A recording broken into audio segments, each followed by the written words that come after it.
Physics की class में देखते हैं। पहला क्वेश्चन है, सभी जंतुओं के लिए ऊर्जा का अंतिम स्रोत क्या है? जितने जीव जंतु है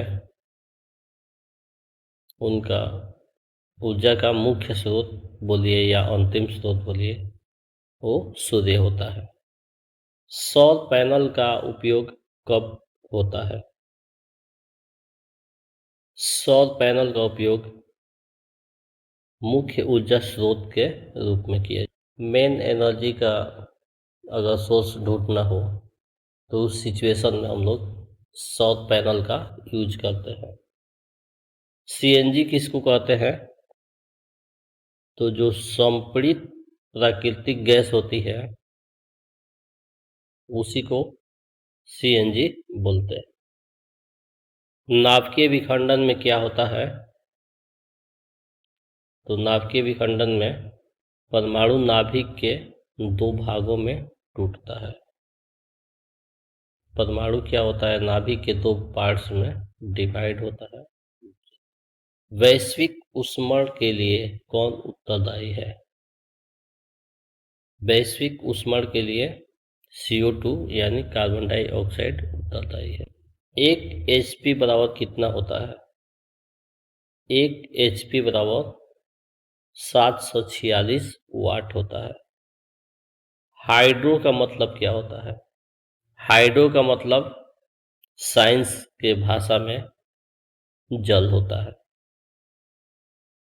धारा किससे मापते हैं? तो धारा मापने के लिए कई इंस्ट्रूमेंट का यूज किया जाता है, जिसमें मुख्य रूप से दो होते हैं। एक एमीटर होता है और एक एम्पियर होता है। इसी से करंट को मापते हैं। सूर्योदय और सूर्यास्त के समय सूर्य का आकार कैसा दिखता है?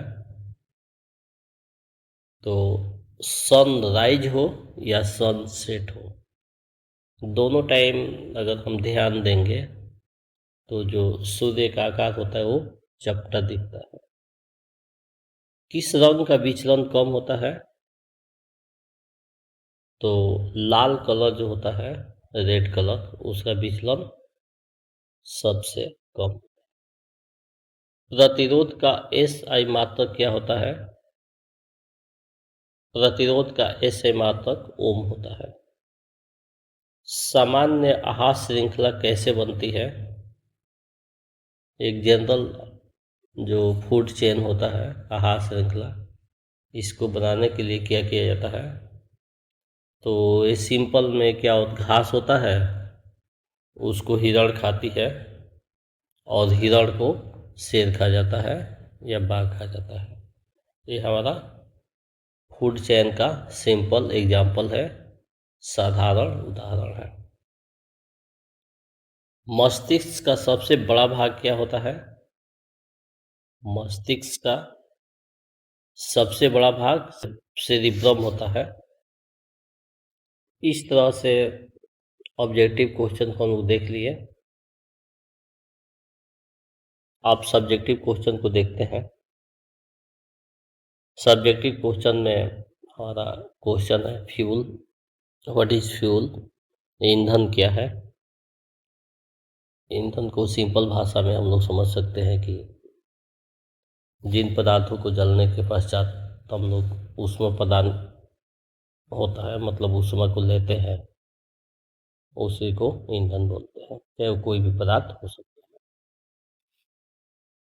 है। डिफिनीशन में देखते हैं, वैसे पदार्थ जो जलकर ऊष्मा प्रदान करते हैं ईंधन कहलाते हैं। वैसे पदार्थ जो जलने के पश्चात एनर्जी को देते हैं, ऊष्मा को देते हैं, हीट को देते हैं, वो ईंधन कहलाते हैं। ईंधन की अवस्था को देखते हैं। तो ईंधन की तीन अवस्थाएं होती है, ठोस, द्रव और गैस। तो ईंधन के ठोस अवस्था में लकड़ी, कोयला, कोक, चारकोल इत्यादि आते हैं। ईंधन की द्रव अवस्था में डीजल, पेट्रोल केरोसिन, ये सब लिक्विड पदार्थ आते हैं। ईंधन के गैसीय अवस्था में एलपीजी, सीएनजी, बायोगैस, प्राकृतिक गैस, ये सब आते हैं। ये हमारा ईंधन का डेफिनेशन हो गया। एक क्वेश्चन आता है, बार बार रिपीटेड क्वेश्चन है कि उत्तम ईंधन से क्या समझते हैं। तो उत्तम ईंधन से क्या समझते हैं, इसको लिखेंगे। तो उत्तम ईंधन को जानने के लिए इसकी क्वालिटी को लिख देंगे, तो वही उत्तम ईंधन हो गया। तो उत्तम ईंधन के गुण में पहला लिखते हैं, वह ईंधन जिसका ऊष्मीय मान अधिक होता है। तो जिस ईंधन का ऊष्मीय मान उच्च होता है, अधिक होता है, उसको उत्तम ईंधन मानते हैं। दूसरा है जो सस्ता और आसानी से अवेलेबल हो, उपलब्ध हो, उसको हम उत्तम ईंधन मानेंगे।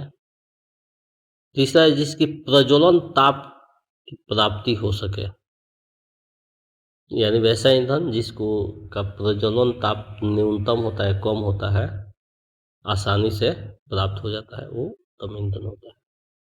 नेक्स्ट है उस ईंधन को जलने पर कम धुआं और अधिक ऊष्मा उत्पन्न करता हो, यानी जब जलाएंगे तो धुआं कम हो गया, यानी प्रदूषण जिससे कम होता हो और एनर्जी या हीट ऊर्जा ज़्यादा मिलता हो, उसको हम उत्तम ईंधन के श्रेणी में मानेंगे।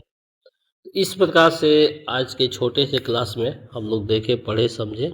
इसको देखिए, पढ़िए, समझिए और अपने फ्रेंड सर्किल में से ज़रूर शेयर कीजिए, ताकि वैसे स्टूडेंट्स जिनका कॉन्सेप्ट क्लियर नहीं हुआ है, किसी तरह के लिए कन्फ्यूजन है क्वेश्चन को, तो उनका कॉन्सेप्ट बिल्कुल क्लियर हो। That's all.